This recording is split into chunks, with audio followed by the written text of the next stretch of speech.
What's going on, everybody? Welcome to another brand new installment of Renegades Reviews, exclusively here as always on the Casa D18 Studios channel.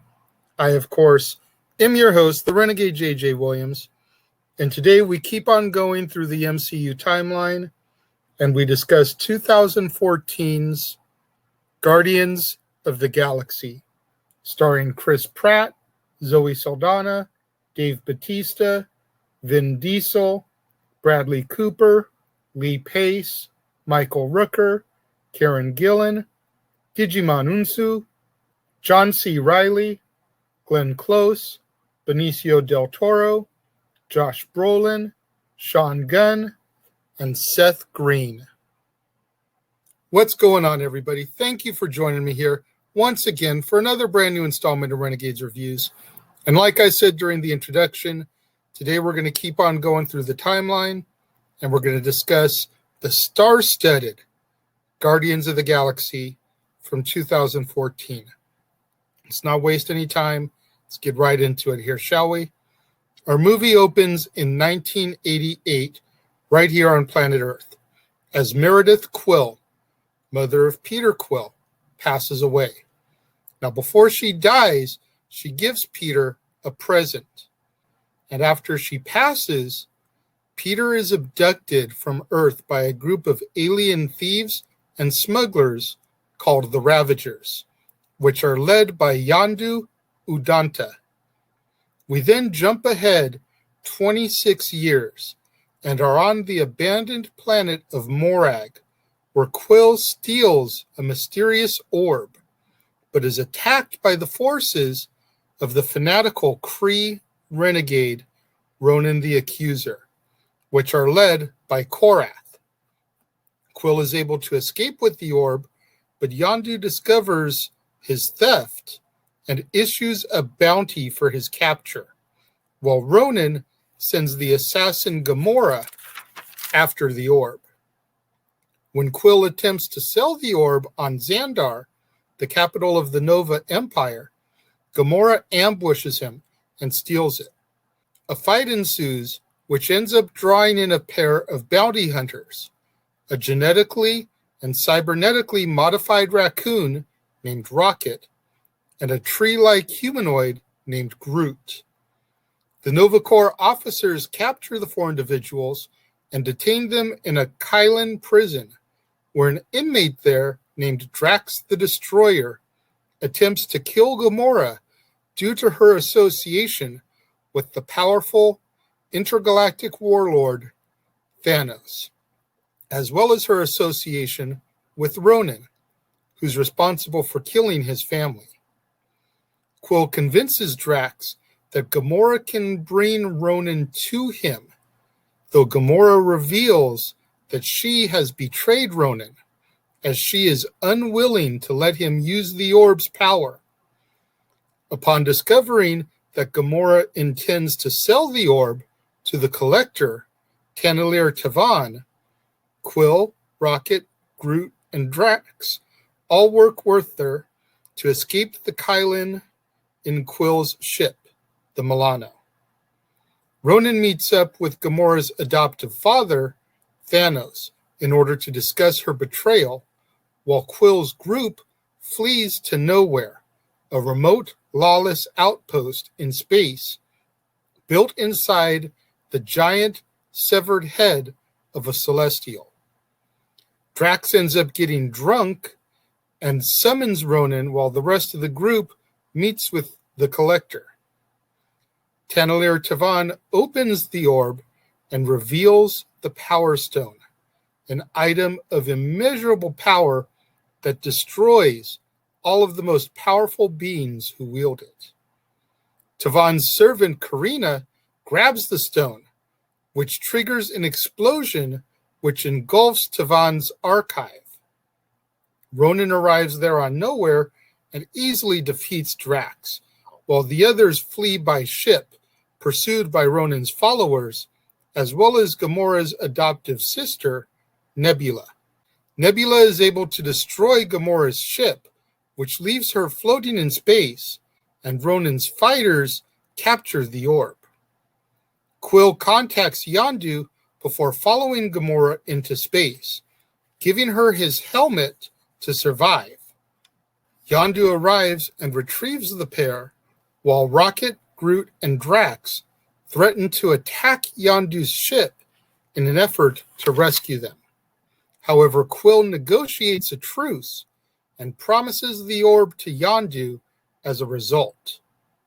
Quill and his newfound allies agree that facing Ronan means certain death, but they also agree that they cannot allow him to use the Infinity Stone to destroy the galaxy. Meanwhile, on Ronan's flagship, the Dark Aster, Ronan embeds the stone into his Warhammer, taking its power for himself instead of delivering it to Thanos as promised. Ronan then contacts Thanos and threatens to kill him after first destroying Xandar. Hateful of her adoptive father, Nebula allies herself with Ronan, and the Ravagers and Quill's group join with the Nova Corps to confront the Dark Aster on Xandar, with Quill's group breaching the Dark Aster with the Milano. Ronan uses his empowered Warhammer to destroy the Nova Corps fleet. Drax kills Korath, and Gamora defeats Nebula, who escapes, but the group finds themselves outmatched by Ronan's power until Rocket crashes a Ravager ship through the Dark Aster.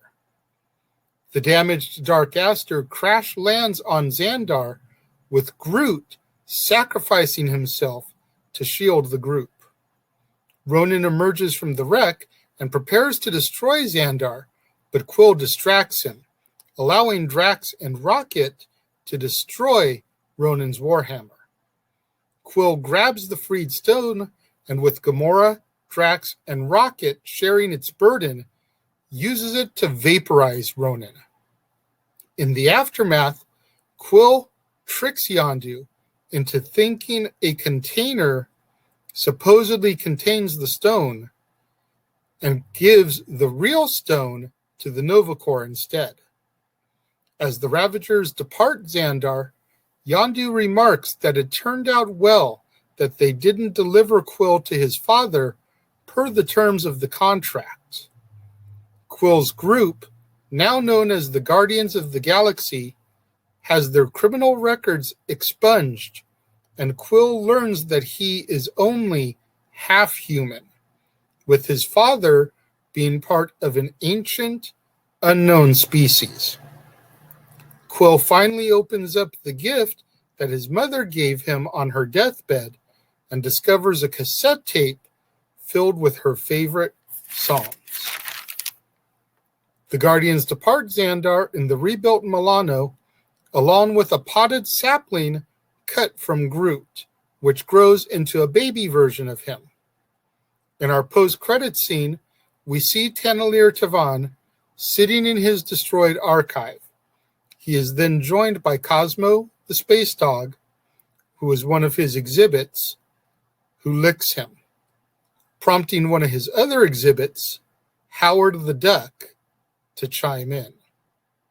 Guardians of the Galaxy was definitely an unexpected hit because the characters were not that well known by the mainstream population prior to this film. Yes, the quote-unquote comic book geeks of the world knew who the Guardians were. I sure as heck didn't.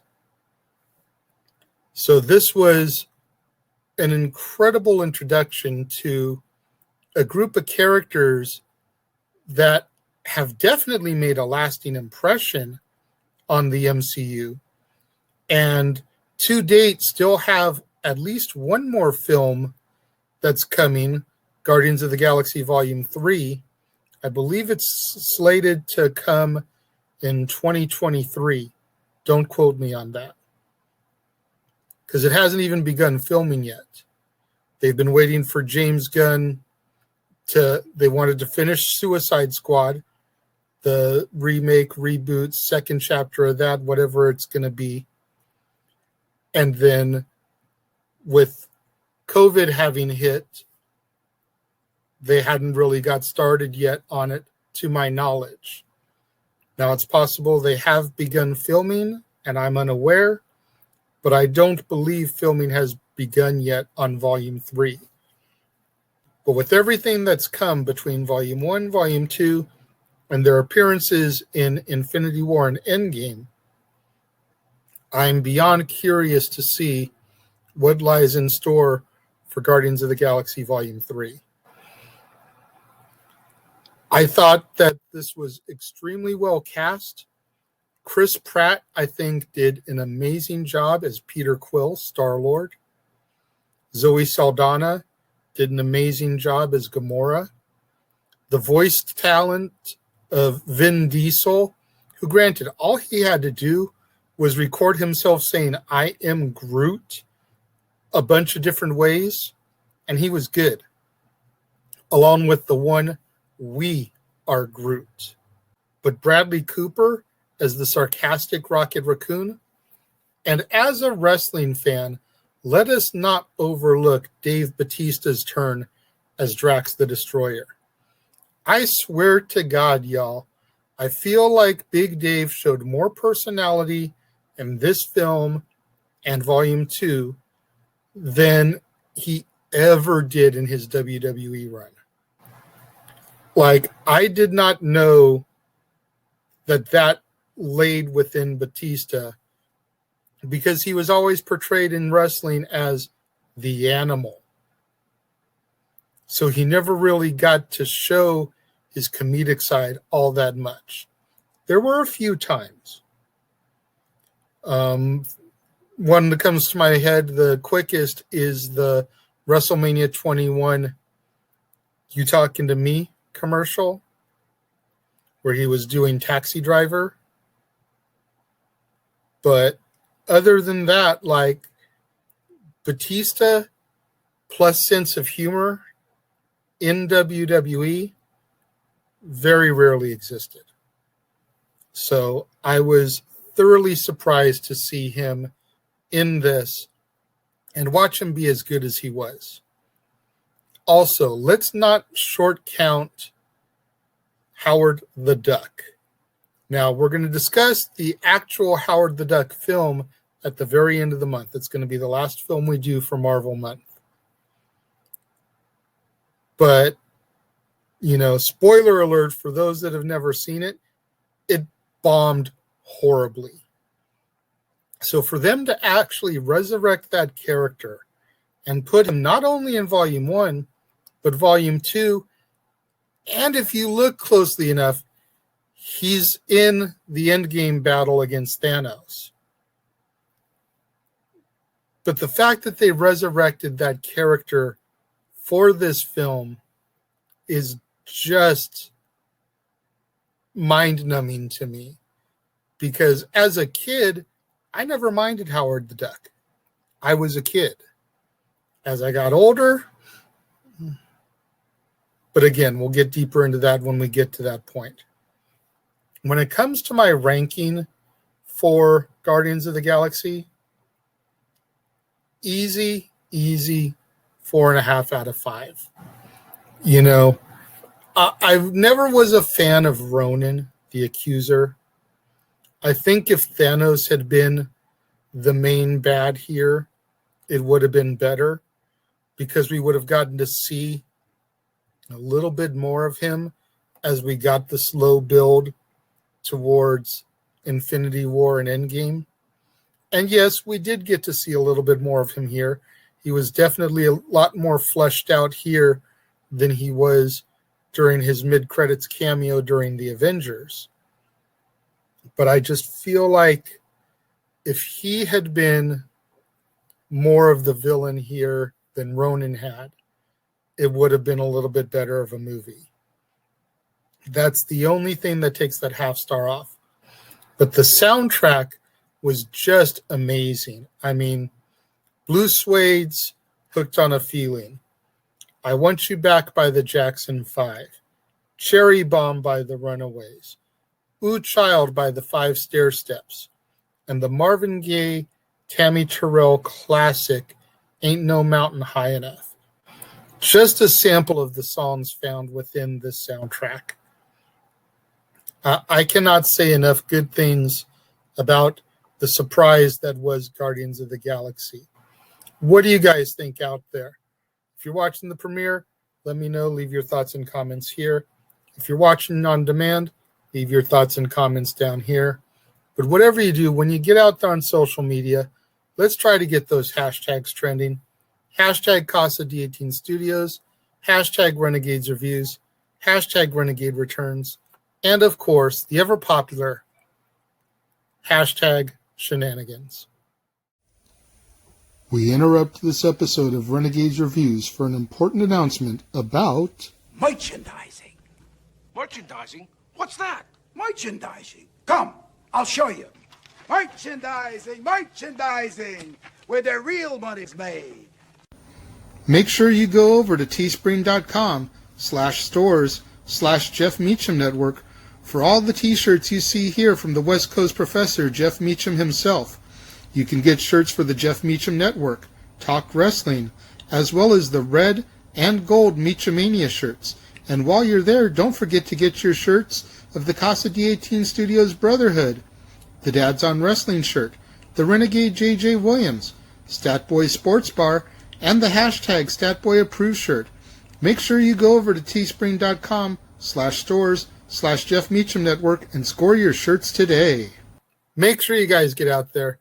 Do what that commercial just told you. Go to teespring.com/stores/Jeff Meacham Network for all the official merchandise of the Casa D18 Studios Brotherhood.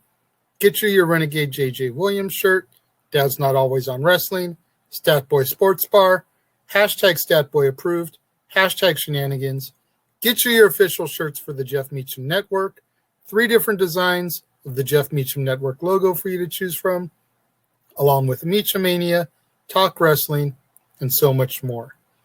Get out there, purchase one of those shirts, or hey, it's summertime, beach bonfires, pool parties, barbecues. Go to the Teespring website, score yourself a tank top.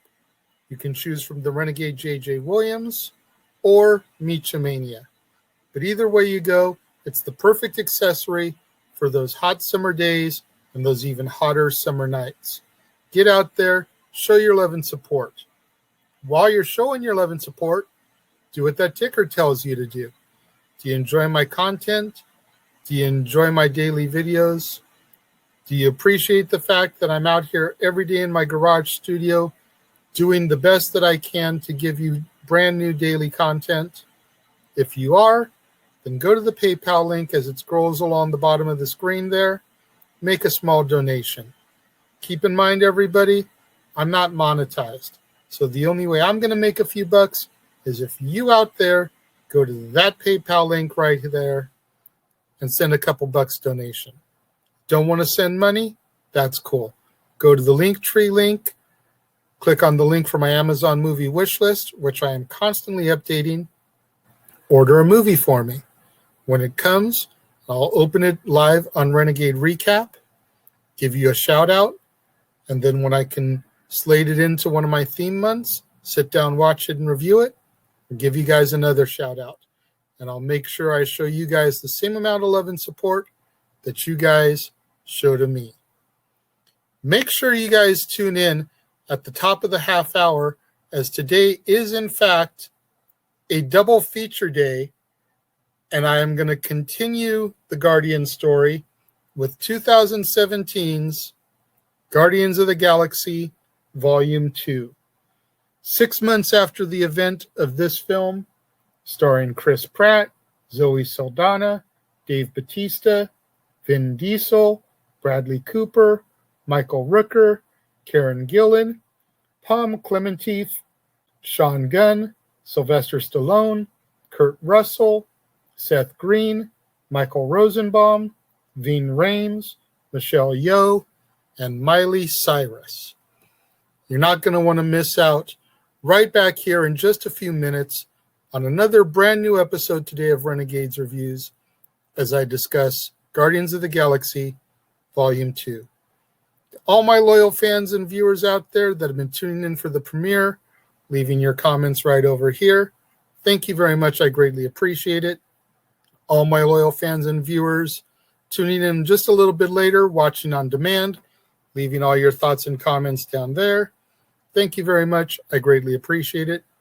I appreciate each and every one of my loyal viewers that tune in on a daily basis. Thank you very much for watching. See you guys in a few minutes for Volume 2, and I will see you next time.